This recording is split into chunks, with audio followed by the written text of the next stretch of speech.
November 1943.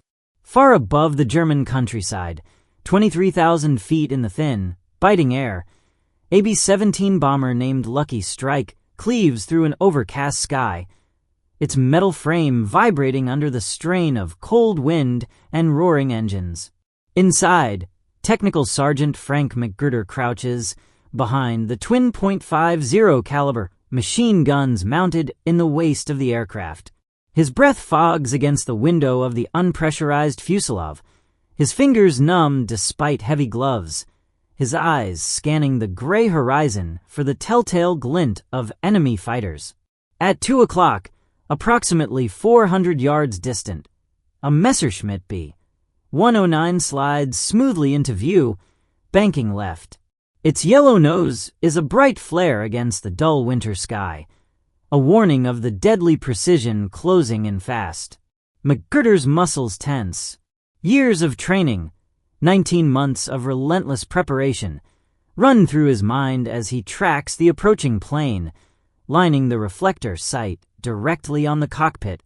He squeezes both triggers, the guns erupting in deafening thunder, shaking the fuselage as if the aircraft itself were alive and shivering under the attack. Tracers, bright streaks of orange fire, lands toward the enemy, forming a perfect line from his position to the advancing fighter. Yet every single round passes harmlessly behind the B-109, missing by at least 70 feet. The pilot barely flinches, completing his attack run and rolling away, already calculating a new approach. McGirder's chest tightens. 60 rounds have been expended, yet not a single hit has registered. The brass casings clatter across the metal deck beneath him, and he feels the cold certainty. At this rate, he will exhaust his ammunition before the mission is even half over. Scenes like this played out thousands of times in the skies over Europe throughout 1942 and 1943. American bomber gunners, trained to the highest standards the Army Air Forces could provide, equipped with the most advanced weapons systems ever fielded, were failing catastrophically at their fundamental task. They could not reliably hit enemy fighters. The numbers were almost beyond belief. Analysis of gun camera footage from early 1943 revealed that even trained aerial gunners manning bomber defensive positions were achieving hit rates below 2% against targets crossing their path. That means for every 100 rounds fired at a fighter moving perpendicular to the bomber's trajectory, 98 bullets struck nothing but empty sky. In practical terms, during a typical 10-second engagement, a gunner firing his Browning M2 at maximum rate would unleash 130 rounds, of which barely 2 or 3 might find their mark. A Focke-Wulf 190 could absorb 20 direct hits from .50 caliber rounds and continue to fight. The mathematics were merciless.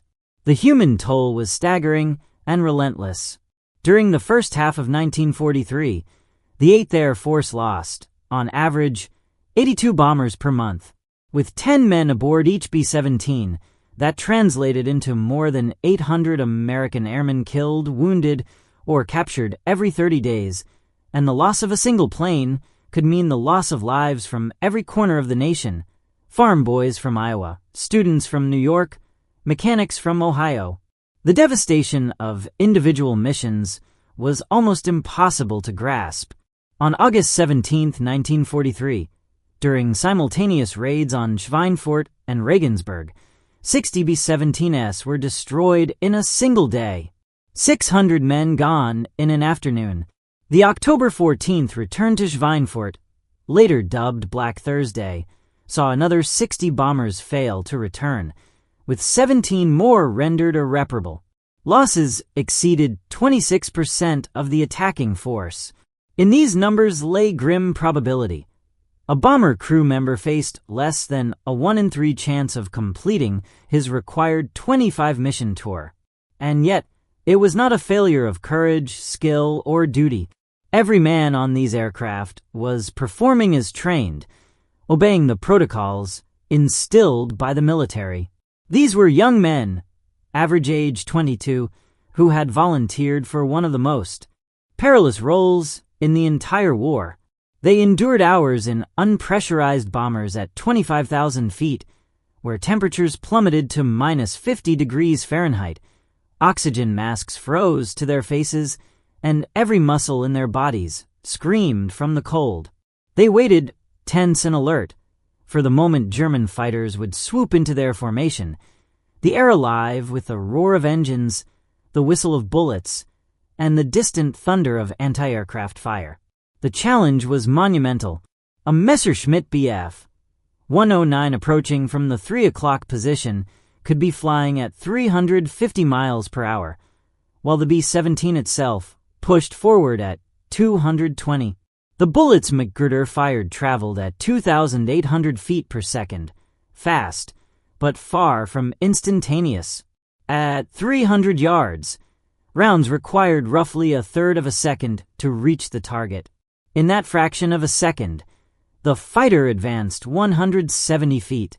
Aiming directly at the visible plane meant shooting it where it had been, not where it would be, a deadly miscalculation. This problem, known as deflection error, had been recognized since World War I.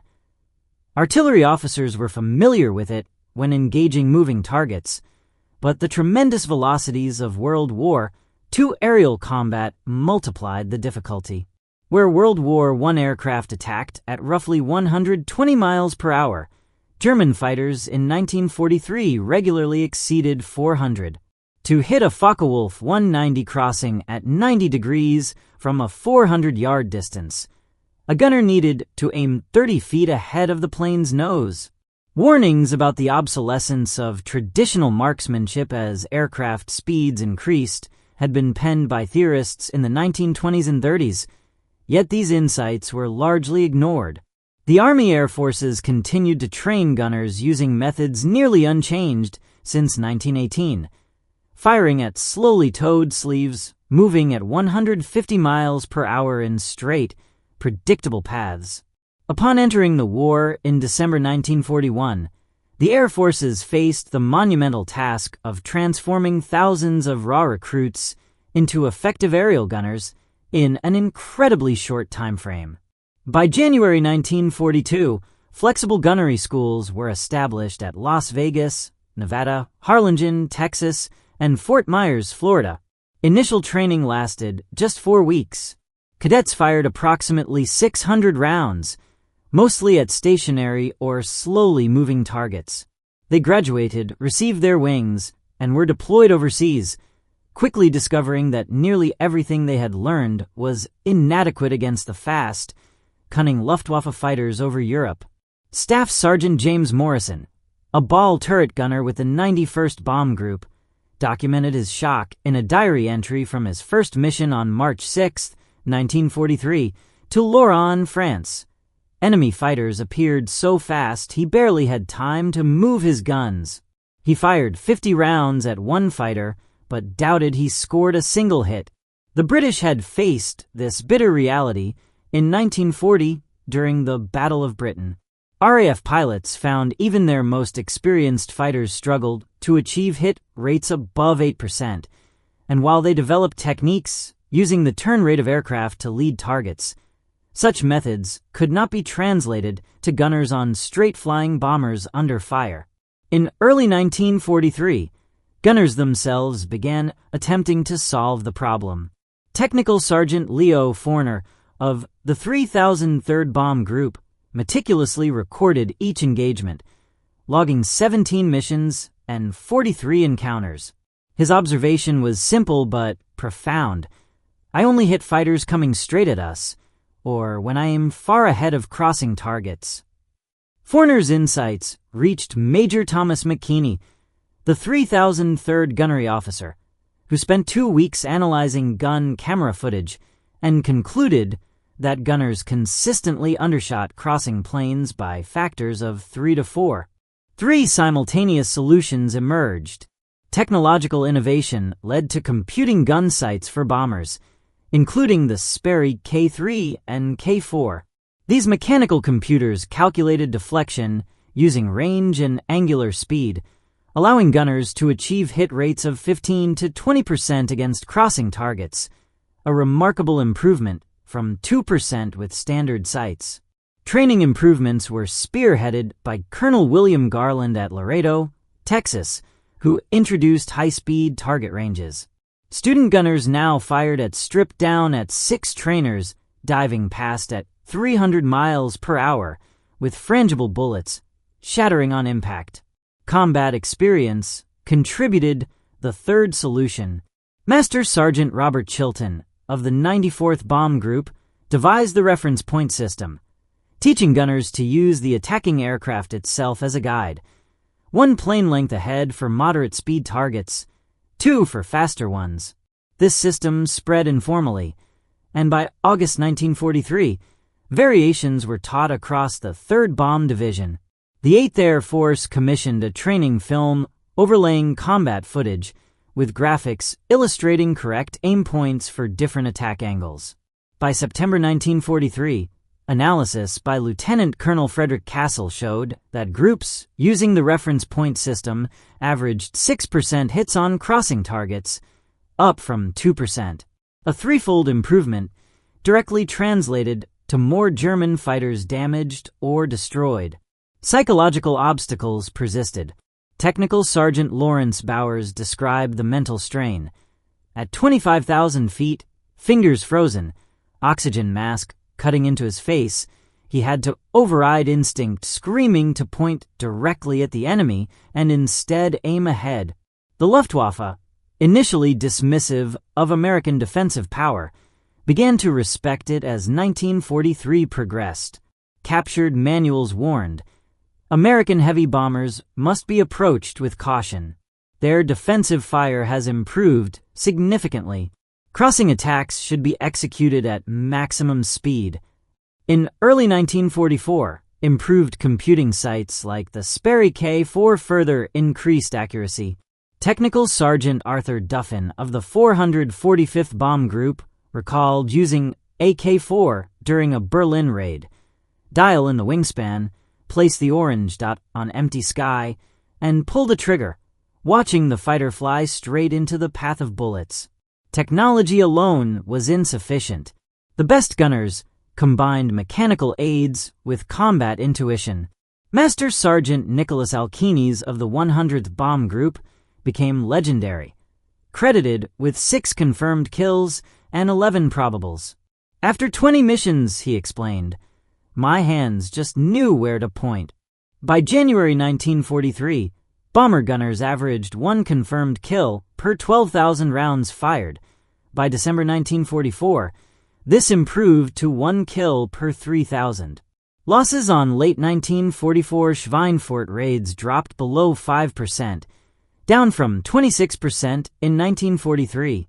Long-range fighter escorts, particularly the P-51 Mustang with drop tanks, arriving in December 1943, helped protect bombers all the way to Berlin and back. Even with escorts, gunners remained vital. German pilots timed attacks to exploit distractions, and lessons learned in Europe influenced other theaters. Pacific B-29 units adopted deflection training, and Navy Hellcat and Corsair pilots applied similar principles. These methods evolved into modern fire control systems. F-22 Raptors use radar and computers to calculate precise solutions. Phalanx, CIWS, and CRAM systems fire thousands of rounds at projected intercept points, and video games simulate the same challenges, forcing players to learn deflection aiming. The transformation of American aerial gunnery exemplifies humanity's ability to suppress instinct when survival demands it. Thousands of young men learned to aim at empty air as death hurtled toward them at 400 miles per hour. The cost was horrific, but the payoff extraordinary. Technical Sergeant Frank McGirder survived 31 missions with the 388th Bomb Group, credited with 1 confirmed kill and 3 probables, returning home to Ohio in March 1944. Reflecting later, he remarked, "The hardest thing wasn't the cold or fear. It was learning not to aim at what I was shooting at. These young men prove that humans can adapt to technologies and speeds evolution never anticipated. 35 pilots engaging targets beyond visual range now follow the path blazed by teenage gunners over Germany. Museum bombers stand as monuments to this transformation, a testament to the intellectual courage required to trust physics over instinct, to aim at nothing under fire.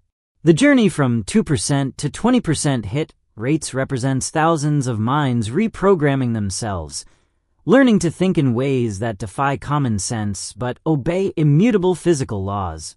At 25,000 feet, these gunners aimed at empty air and struck their targets, demonstrating one of humanity's most remarkable abilities, the capacity to adapt, survive, and prevail against seemingly impossible odds. Their legacy is not merely in victories or numbers. It is in the courage to suppress instinct, to follow principles counterintuitive to the human mind, and to trust mathematics, training, and technology in the face of mortal danger. Every tracer that found its mark above Europe in 1943 and 1944 was the result of thousands learning to act against instinct, proving that human ingenuity, discipline, and courage can bridge the gap between evolution and the demands of modern warfare. Their achievement remains a testament to the extraordinary adaptability of the human spirit, a lesson as relevant in today's high-speed, complex world as it was in the icy skies over Germany during the Second World War.